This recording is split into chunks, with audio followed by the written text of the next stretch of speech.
On y va. Bah bonjour. Les pétroleuses. Pardon, je fais pas trop. Bonjour Marlène. Marlène Schiappa. Maison. Bonjour. Merci d'accueillir Bonjour les les pétroleuses. Merci à vous. Enchantée de vous recevoir, moi chère aussi. Marlène. Aujourd'hui, Aujourd'hui, on a souhaité vous inviter car on sait que vous êtes une grande figure de l'égalité femmes-hommes. Vous avez un parcours exceptionnel, donc on voulait... j'adore cette introduction. C'est vrai, elle est tout à fait sincère. Vous représentez... en tout cas pour nous, la ministre qui a fait beaucoup de choses sur l'égalité. Vous avez des projets. Aujourd'hui, on voulait parler sur ce podcast impertinent qui est les pétroleuses de l'égalité. Et avant ça, on voudrait, nous nous connaissons, mais peut-être pas tous nos auditeurs, on voudrait que vous nous parliez de vous, de votre parcours, de vos engagements passés, futurs, à venir. Tout ce dont vous avez envie de parler, c'est une carte blanche aujourd'hui. Génial. Merci, déjà je suis très heureuse de cet échange. Qu'est-ce que je peux vous dire ? Je m'appelle Marlène. Je suis toujours embêtée par la question « Présentez-vous ». Je trouve que c'est la question la plus difficile. Qui êtes-vous ? C'est vraiment une question quasiment philosophique. Qui on est, où on va, ce qu'on fait. Voilà. Et d'ailleurs, j'ai mis un petit extrait là-dessus dans mon livre, justement, dans Scandale. C'est pas pour parler scandale à tout prix, mais parce que je cite le roman Jacques le Fataliste de Diderot, que j'aime beaucoup, et une des premières parties quasiment insipides, c'est justement cet échange de questions. Où s'était-il rencontré, par hasard, comme tout le monde ? Où allait-il ? Est-ce que l'on sait où l'on va ? Voilà, et j'aime bien ce genre de questions. Donc, qu'est-ce que je pourrais vous dire en termes d'état civil, Marlène, 27 ans. Bientôt 35. Non, mais comme Beyoncé. Vous avez remarqué, Beyoncé, quand j'avais 15 ans, elle avait 27 ans. Quand j'avais 25 ans, elle avait 27 ans. Quand j'avais 30 ans, elle avait 27 ans. C'est ça. J'ai 41 ans et elle approche la trentaine. Il y a quand même un truc un peu mystérieux. J'adore. Elle a trouvé la fontaine de cheveux. Ouais, exactement. Donc, je suis née en 82, à Paris. Je suis parisienne, d'origine corse. J'ai la Corse autour du cou. Oui. J'ai été ministre, je suis une mère de famille, j'ai 2 enfants. J'ai une grande fille qui a 17 ans bientôt. Et une petite fille qui est pas petite, qui a 12 ans.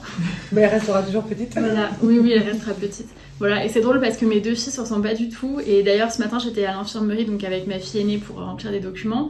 Et donc, je suis la maman de ma fille aînée. Et là, ma fille cadette ouvre la porte et dit « Oui, bonjour, je viens chercher un Doliprane. Oh, maman !» Et là, elle voit que je suis à l'infirmerie avec sa sœur. Donc, je commence à m'occuper d'elle. Et l'infirmière me dit en gros « Mais pourquoi vous vous occupez de... » C'est ma fille. Mais vous n'êtes pas la maman de... Les deux, c'est mes filles en fait. Elles sont sœurs. Donc voilà, donc je sais qu'elles se ressemblent pas du tout. Là, une blonde, une brune, une grande, une petite. Voilà, c'est rien à voir, pas le même visage, mais c'est mes 2 filles à moi. Voilà, donc c'était rigolo. Et je sais pas pourquoi je suis en train de vous parler de mes filles, donc c'était présentez-vous. J'écris des livres aussi, voilà, j'écris beaucoup. Et vous avez été ministre aussi. J'ai été ministre, mais absolument, madame la ministre. Madame la ministre. Pendant tout le premier quinquennat d'Emmanuel Macron et le début du 2e. Voilà. Certains diraient que je suis partie au bon moment. C'est trop tôt pour faire des blagues ou pas ? Non, c'est un podcast impertinent, on peut y aller. Et qu'est-ce qui vous a amené à vous engager autant pour l'égalité homme-femme ?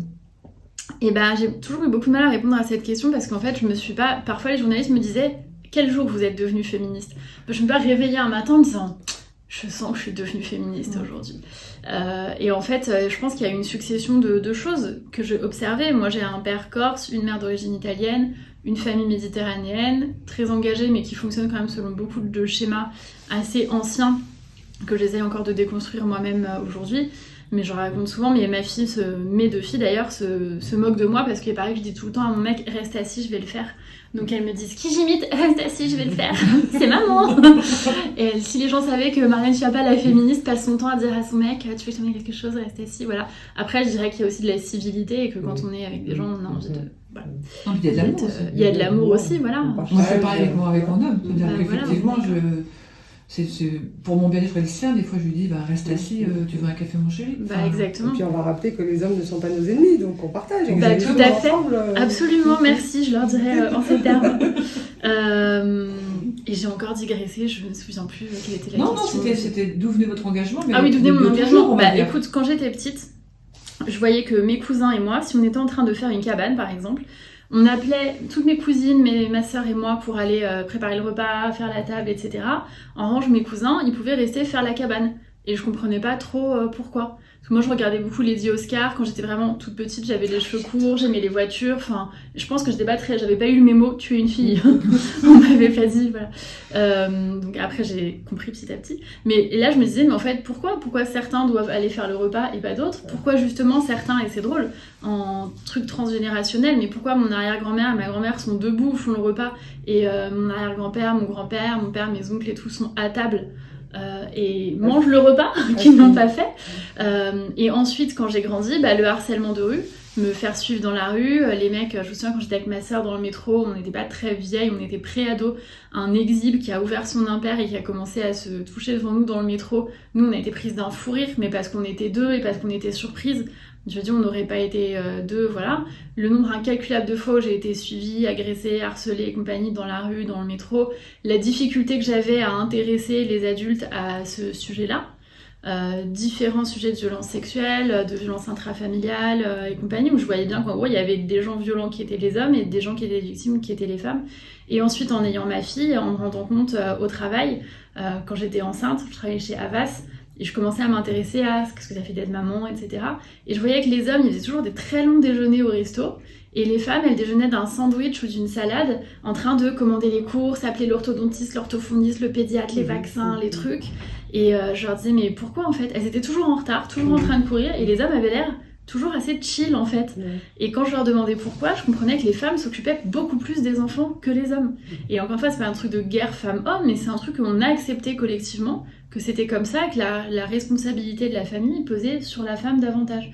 Donc toutes ces différences-là m'ont fait vraiment m'interroger et avoir envie de m'engager pour défendre les femmes et pour dire c'est injuste, c'est pas normal et c'est injuste. J'ai un souvenir d'une super belle séquence à l'Assemblée nationale. Ouais. Quand tu arrives en retard de 6 minutes. De 6 minutes, et un petit rappel. Mais du coup, l'occasion, tu t'as parlé, donc tu as il y a la loi Schiappa sur le harcèlement de rue. Absolument. Ouais, et le Grenelle des violences conjugales, qui, à mon sens, a mis en lumière un fléau, et il y a eu un très très gros travail de ta part sur le sujet. Et ça continue. Par exemple, le 3919, qui connaissait le 3919 et puis le féminicide que tu as fait mettre en lumière, entre guillemets. Le 3919, 7% de la population le connaissait. Quand j'étais au gouvernement, j'avais fait une étude justement pour savoir. Je me dis, en fait, s'il y a des dispositifs d'aide mais que personne ne les connaît, à quoi ça sert d'avoir des dispositifs d'aide ? Et donc, on a voulu lancer le Grenelle des violences conjugales, le 3919, à l'époque, pour avoir beaucoup de couverture médiatique, pour dire justement 3919. Et d'un point de vue mémotechnique, et de communication, que ça rentre dans la tête. C'est pour ça que les gens disaient parfois, Schiappa, elle communique beaucoup, un peu en critique, mais en fait, oui, si vous ne communiquez pas, c'est un combat qui se gagne par la communication. Féminicide, je me souviens très bien, c'est au moment d'Alexia Daval, Alexia Fouillot, donc, qui est tuée par Jonathan Daval, je fais un tweet en disant « c'est un féminicide ». Et à l'époque, les chaînes d'infos en continu disent « Schiappa invente encore un mot, qu'est-ce que c'est que ce truc de féministe radical ?» Et puis petit à petit, le mot rentre dans le vocabulaire, les journalistes politiques le reprennent et ça devient un débat. Et aujourd'hui, plus personne ne met en cause le terme féminicide et tout le monde l'utilise. Et ça me fait, entre guillemets, pas plaisir parce que le thème est dramatique, mais quand je vais dans la Sarthe ou dans l'Aveyron et que les gens disent il y a eu un féminicide, je me dis c'est ancré. On a réussi à sensibiliser à cette question-là. Et bien sûr, avec une tristesse absolue du fait. On a arrêté le terme crime passionnel, qui était dramatique. Exactement. Oui, c'est un crime de possession. En fait, c'est des gens qui préfèrent voir leur femme morte que libre. Et d'ailleurs, tu vas me dire ce que tu en penses, mais est-ce que c'est parce que tu es une femme que tu balayes beaucoup de critiques ? Toi, de ton point de vue, parce qu'un homme dirait ça, peut-être que ça passerait crème, et toi tu arrives, alors, et effectivement au niveau on dit souvent elle fait du buzz. Je vais vous lire, je prends mon téléphone pour vous lire un échange, parce que donc là j'ai fait un tweet récemment sur l'actualité politique, qui a été énormément partagé, je sais pas, peut-être on doit être à 7000 personnes, quelque chose comme ça, et il y a un président d'une association qui a fait un tweet en réponse, il n'est pas d'accord avec mes idées, et donc il a fait un tweet où il parle de ce que je fais de mes fesses, littéralement. C'est-à-dire, c'est pas un troll, c'est un président d'une association subventionnée par l'État, qui, by the way, m'adorait quand j'étais ministre et que je pouvais lui donner des subventions. Et donc je lui envoie en message privé, parce qu'il dit aussi que si j'étais vraiment féministe, je n'irai pas, je cite, montrer mes fesses sur Instagram et dans les magazines People. Alors j'ai pas souvenir d'un jour où j'ai montré mes fesses, je les planque plutôt qu'autre chose, mais anyway, quand bien même, en quoi ça le regarde, c'est ton droit. C'est mon droit, et puis je lui écris mansplaining et vulgarité, c'est vraiment décevant de votre part. Il me répond, désolé, je reconnais une maladresse dans une expression, c'était inutile, mes excuses pour cela, mais pour autant je ne retire rien sur le reste. Vous n'avez pas laissé de place au débat. Votre tweet m'a heurté, bien à vous. Et je lui réponds, je ne débattrai pas avec un homme qui se permet de juger publiquement ce que je fais de mes fesses ou de me donner des leçons de féminisme sans raison. Offense publique, excuse privée, navré, ça ne fonctionne pas. Pas plus que débat d'idées que je porte, vs attaque personnelle que vous portez. Je vous souhaite une bonne soirée. Et en fait, je me dis, il faut vraiment être une femme pour lancer une idée dans le débat et qu'en réponse, on vous parle littéralement de vos fesses. Je veux dire, absolument jamais. Je veux dire, Éric Ciotti annonce des choses qui font énormément réagir à juste titre. Personne ne dit à Éric Ciotti, vos fesses, cher Éric, vous avez fait je sais pas quoi. C'est vraiment un exemple flagrant.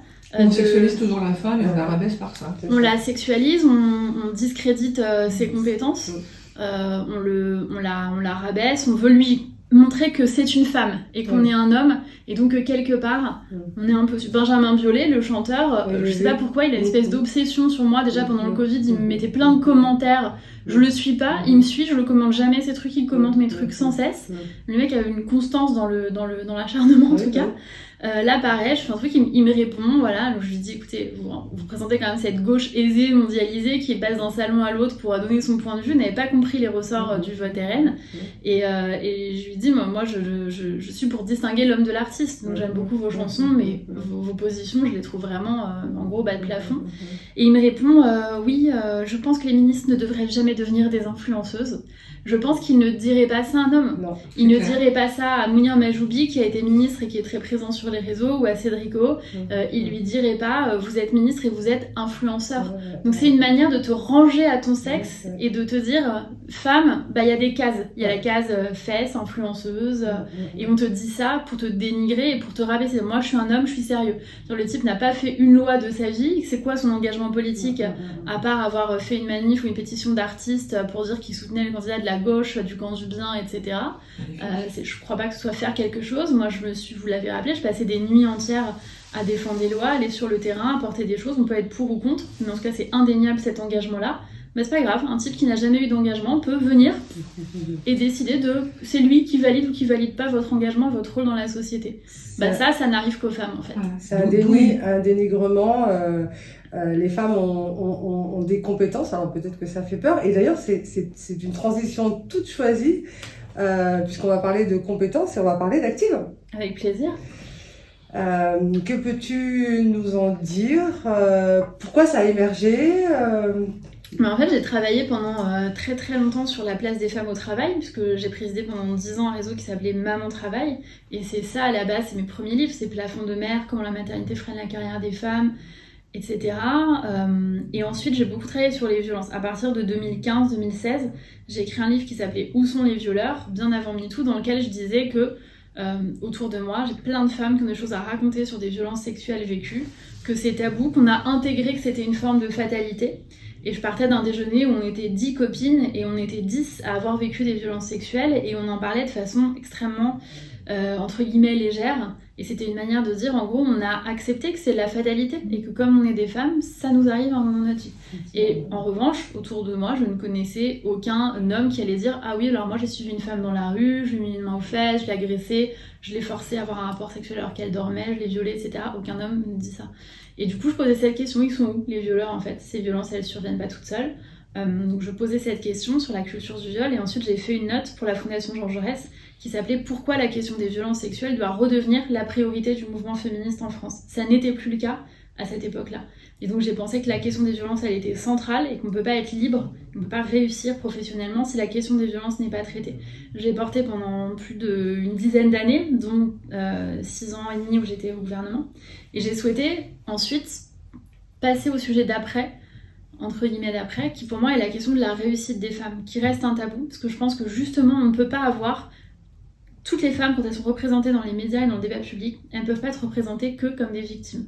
On ne peut pas avoir, dès qu'on a une femme qui prend la parole, elle prend la parole parce qu'elle a été victime de quelque chose, parce qu'elle est triste, parce qu'elle veut raconter une chose qu'elle a vécue et qu'elle n'a pas d'expertise, mais qu'elle a une expérience de violence. Et ça, en fait, ça me révulse, non pas parce que les victimes parlent, bien évidemment, je pense que c'est évidemment salutaire et je les soutiens, mais parce que la société ne se concentre que là-dessus. Et pendant qu'on est là-dessus, c'est un peu comme si on disait, voilà, battez-vous sur la manière dont on calcule les violences sexistes et sexuelles entre vous, entre femmes, entre féministes, et puis pendant ce temps, nous on garde le pouvoir économique, politique, social, etc. Et quand on regarde les patronnes du CAC 40, en fait, ça m'a semblé être le meilleur indicateur de ce qui ne marche pas. Quand j'ai créé Maman Travail et que j'attendais ma fille, il y avait 2 patronnes du CAC 40, il y en a 3 maintenant. Une en plus par génération, c'est beaucoup trop lent. Le World Economic Forum d'ailleurs dit qu'on va atteindre l'égalité femmes-hommes en l'an 2234. C'est extrêmement lent. Et donc l'idée c'était de dire d'accélérer tout simplement. D'accord. Et donc avec Active, on crée le Next Woman 40, qui est le classement des 40 futures patronnes du CAC. En disant que dès lors qu'il y aura un homme à remplacer, je ne vais pas couper des têtes, je ne suis pas Robespierre, je ne veux pas dire qu'il faut remplacer tous les hommes par toutes les femmes, etc. Mais je pense que dès qu'il y a un remplacement, on peut considérer les candidatures féminines tout autant que les candidatures masculines. Il y aura une liste donc des... Exactement, une liste des 40, parce que je déteste la phrase... il y a plein de phrases que je déteste, mais notamment, moi oui, je suis un homme, mon vice-président aussi, mon DG aussi, mon DRH aussi, mon directeur financier aussi, mais... j'ai un comex paritaire. Ou le fameux non mais moi je suis vraiment pour l'égalité femmes-hommes. D'ailleurs moi le samedi c'est très simple, je fais les courses, ce n'est pas ma femme qui fait les courses. Chérie, tu me médailles pour faire tes propres courses en fait, comment ça se passe? Et tous ces arguments je les déteste, et de la même manière je déteste alors non mais moi Marlène, je suis extrêmement féministe, j'aurais vraiment aimé nommer une femme, vraiment. Hélas, je n'en ai pas trouvé. Mais alors où vis-tu et comment organises-tu ta chasse de tête pour ne pas trouver une femme? Si on est dans un truc vraiment ultra spécialiste, technique, où il n'y a que 2 personnes dans le monde et tout, je veux bien. Mais quand on cherche un patron, un dirigeant du CAC 40, c'est pas vrai qu'aujourd'hui il n'y a pas de dirigeante compétente. Moi j'en vois tous les jours ici chez Tilder, l'agence dans laquelle je suis associée.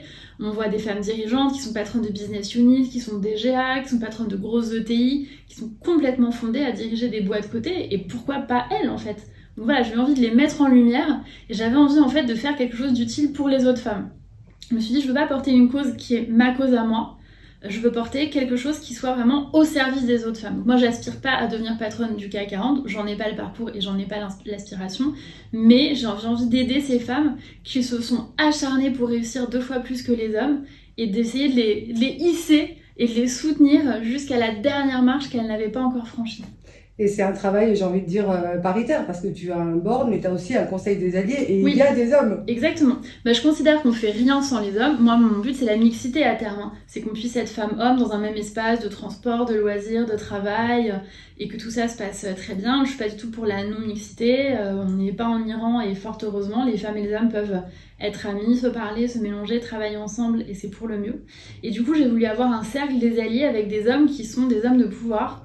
Il y a le CEO de Deloitte, par exemple, le président du CESE, Gianmarco Monselletto Deloitte, Thierry Baudet, le CESE, je donne leur nom, je vais pas faire comme les femmes, mais on les ingibisse. Marc Ferracci, l'économiste et député, Laurent Saint-Martin, le patron de Business France, Patrick Lévy-Veit, je vais en oublier, mais en tout cas, il y a plein d'hommes très engagés qui font des choses pour la place des femmes, qui eux d'ailleurs ont parfois les connexions que nous n'avons pas, avec les fonds d'investissement, avec les actionnaires, avec les présidents de CA qui vont décider de ces nominations. Et l'idée c'est que femmes et hommes on puisse avancer ensemble.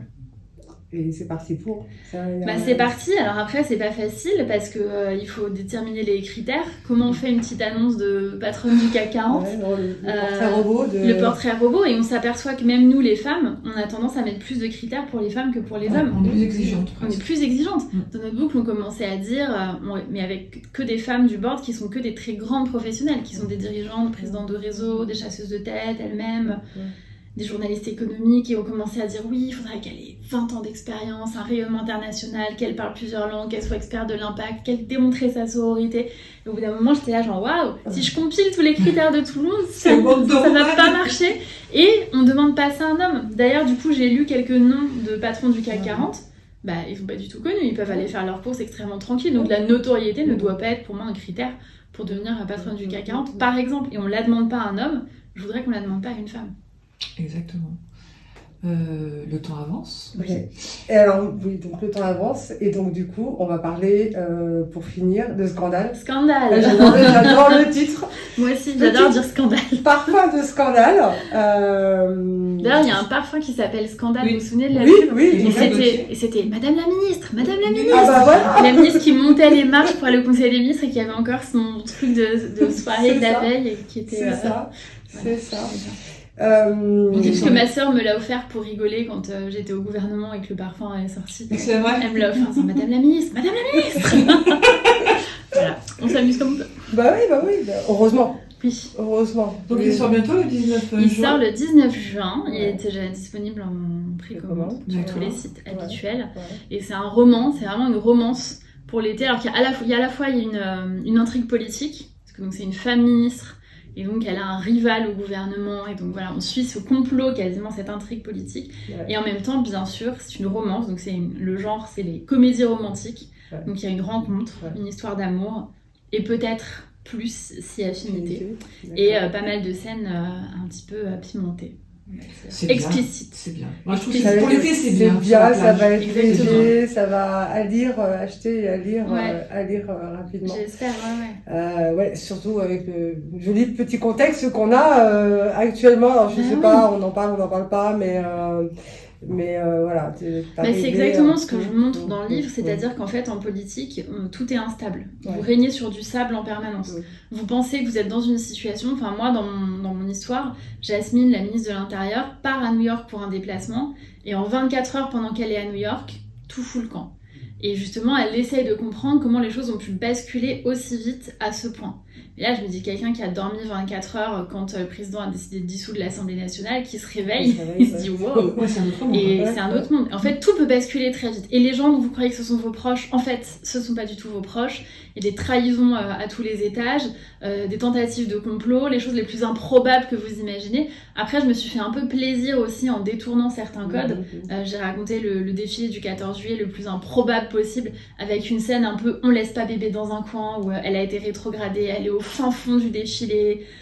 Et donc en fait c'est son mec qui vient la chercher en mode on la met pas au 23e rang, elle va devant. Enfin bref, il y a des petites scènes un peu voilà, et il y a une scène de passation où je me suis fait aussi plaisir, et la ministre part pendant que son rival fait un discours chiant comme la pluie, et elle en a marre parce qu'elle sait que voilà, je peux pas tout dévoiler, mais en tout cas elle a envie de partir pendant qu'il fait son discours. Et du coup, d'un moment, elle se dit, c'est trop tentant en fait, je peux partir. Là, mon sac est pas loin, il suffirait que je fasse 3 pas, je prends mon sac et je pars. Pourquoi je resterais? Et puis, on voit ce dialogue intérieur avec elle-même. On a tous eu déjà cette situation où on se dit, j'ai envie de partir. Je ne suis pas d'accord avec ce qui est en train de se passer, je veux pas rester, je veux me lever et partir. Et là, elle a ça, et il lui dit, mais où est-ce que tu vas? C'est pas républicain et tout. Et je pars à New York, connard! Et là, j'avoue que je me suis un peu vraiment lâchée. Mais c'est la force du roman. C'est la force du roman. roman. Tout ce que tu peux pas Ouais, dire dans ouais, la vérité. ouais, Parce qu'en ouais, fait, ouais. moi, j'étais plutôt contraire. J'ai une image de rebelle, etc. Mais je suis aussi hyper loyale vis-à-vis du président. J'ai Ouais, toujours fait ouais, ce qu'on m'a demandé de ouais. faire, etc.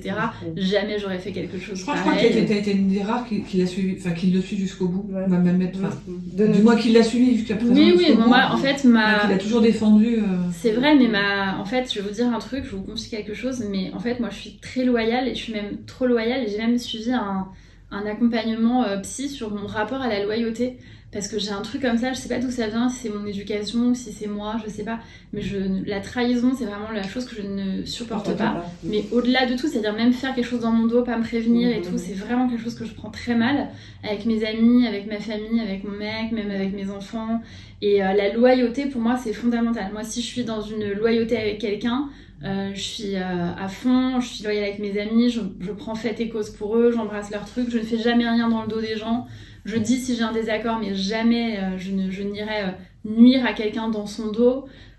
Et donc voilà, tout ça pour dire que c'est un truc vraiment, c'est un ressort psychologique chez moi. Et à partir du moment où j'ai décidé de m'engager avec Emmanuel Macron, mais en fait, je mets ma loyauté parce que je ne sais fonctionner que comme ça. Ouais. Et d'ailleurs, certains le savent et ont bien compris parce que du coup, ils tirent sur la corde de la loyauté quand c'est un truc à me demander en disant « Toi qui es loyal au président, ta loyauté ne peut pas être prise en défaut. » Et ils savent que c'est les mots magiques pour me dire « Oh là là, c'est vrai, je suis loyale, donc je dois faire ça. » C'est très... voilà, je n'ouvre pas ma thérapie ici, mais en tout cas, voilà.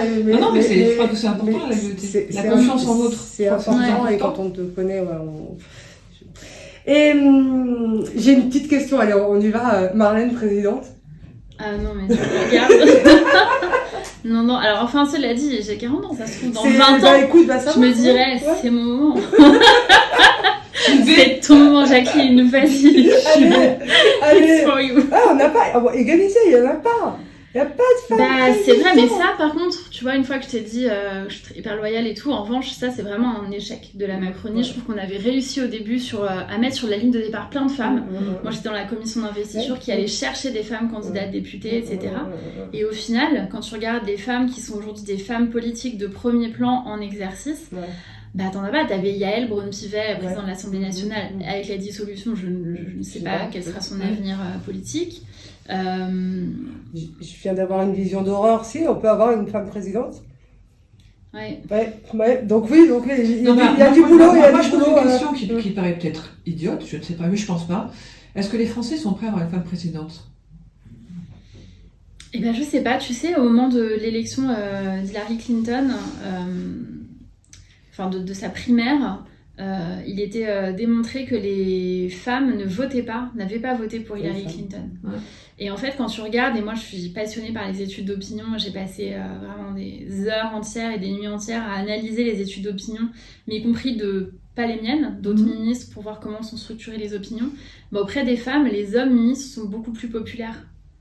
Tu vois, de façon hyper contre-intuitive par rapport au débat médiatique, mais quelqu'un comme Gérald Darmanin, il est assez populaire auprès de l'électorat féminin, qui se dit, ministre de l'Intérieur, peut-être c'est quelqu'un qui a sur la sécurité, il y a un caractère protecteur, j'en sais rien, je fais de la psychologie à 2 balles, mais voilà, alors que des femmes, tu vois, Rachida Dati, par exemple, elle a très peu de popularité féminine.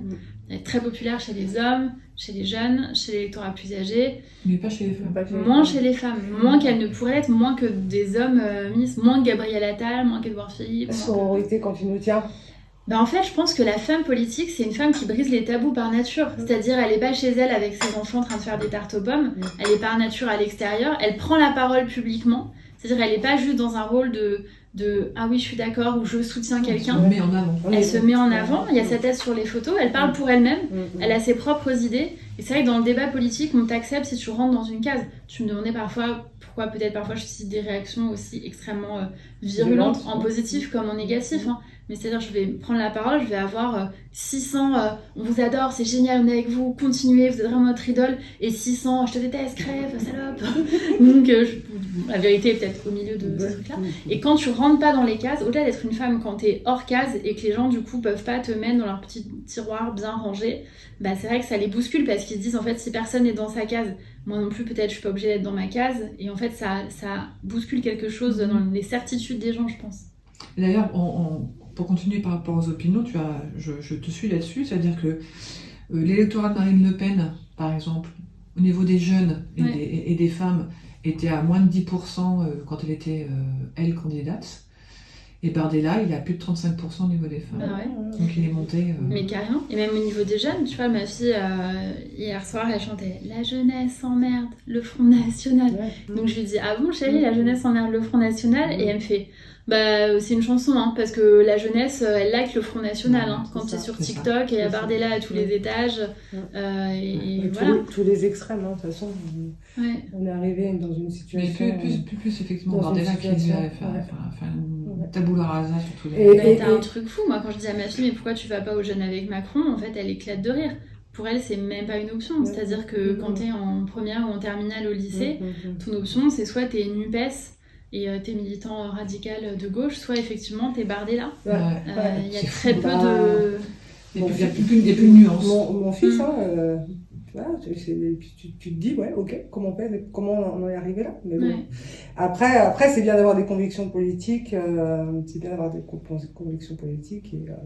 et ça avance, mais c'est compliqué. Hein. C'est ça. Bon, on arrive à la fin de ce podcast. On pourrait parler des heures avec toi. L'égalité est un vaste sujet. On va rappeler la sortie de ton livre. Scandale.